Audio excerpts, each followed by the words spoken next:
অভিযোগ হলো দোকানের মধ্যে বরকত নাই, আল্লাহ হুকুম করেছেন দোয়া করো, ওয়াদা করলাম কবুল করব।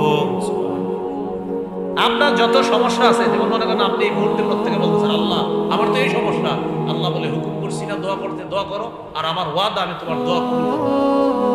আপনি তো ইয়াকিন করছেন হুজুর সমস্যায় আছি, আল্লাহ হুকুম করছে দোয়া করেন, হুজুর হবে কি, আল্লাহ ওয়াদা করছে কবুল করবে।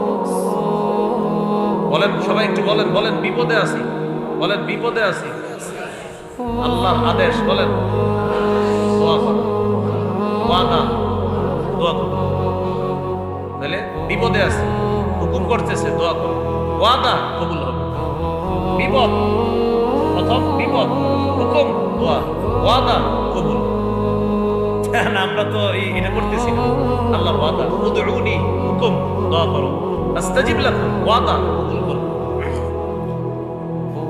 তো নবীজি বললেন তোমাদের সমস্যা হলো বৃষ্টি হয় না, আল্লাহ হুকুম করছে দোয়া করো, আল্লাহ কবুল করো।